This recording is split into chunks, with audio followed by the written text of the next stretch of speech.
જલવાયુ પરિવર્તનની અસર ગુજરાત સહિત સમગ્ર દેશમાં જોવા મળી રહી છે, જેના કારણે સતત થઈ રહેલા કમોસમી માવઠાએ ખેડૂતોની ચિંતામાં વધારો કર્યો છે। ખાસ કરીને દક્ષિણ ગુજરાતમાં ભારે નુકસાન થવાની ભીતિ સેવાઈ રહી છે। ગઈકાલે આ વિસ્તારમાં આવેલા વાવાઝોડા અને ભારે પવન સાથે પડેલા વરસાદે બાગાયતી પાકને મોટો ફટકો પહોંચાડ્યો છે।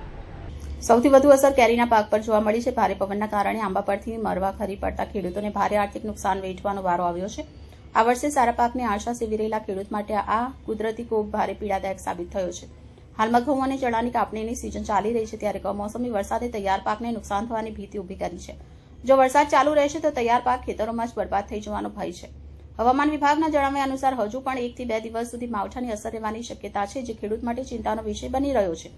ખેડૂતોએ વહીવટીતંત્રને આ સંકટના સમયમાં યોગ્ય વળતર અને રાહત પૂરી પાડવાની માંગ કરી છે।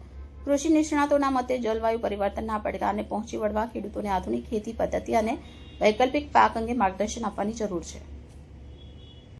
જળવાયુ પરિવર્તનને કારણે સતત ગુજરાત અને દેશમાં માવઠાઓ થઈ રહ્યા છે, અને આ માવઠાની સીધી અસર તમે જુઓ તો ખેતી અને ખેડૂત પર થઈ રહી છે। ને ખાસ કરીને દક્ષિણ ગુજરાતની વાત કરીએ તો જે રીતે ગઈકાલે જે માવઠાની અસર અને ભારે પવન, જે વાવાઝોડું આવ્યું એને કારણે જે મુખ્ય પાક બાગાયતી પાક કેરીના પાકને ખૂબ જ મોટી અસર થઈ છે। ખાસ કરીને મરવા જે છે તે ખૂબ જ મોટા પ્રમાણમાં ખરી ગયા છે અને ખેડૂતોને ભારે નુકસાન થયું છે। સાથે સાથે તમે જોવો તો ખાસ કરીને અત્યારે ઘઉં રવિ સિઝનની કાપણીની સિઝન ચાલી રહી છે, કાપણી થઈ રહી છે, અને એવા સમયે જે રીતે માવઠું થયું છે એને કારણે ખેડૂતોમાં ભારે ચિંતા પેઠી છે, અને ખાસ કરીને ખૂબ જ મોટું નુકસાન આ જે રીતે માવઠું થયું છે એને કારણે થયું છે। અને સતત જે રીતે તમે જોવો તો સતત હવે જે રીતે માવઠાઓ થઈ રહ્યા છે ઉનાળામાં, એને કારણે ખેડૂતોને ખૂબ જ કપરી સ્થિતિ થઈ છે, ત્યારે સ્વાભાવિક છે ખેડૂતોમાં ભારે ચિંતા છે।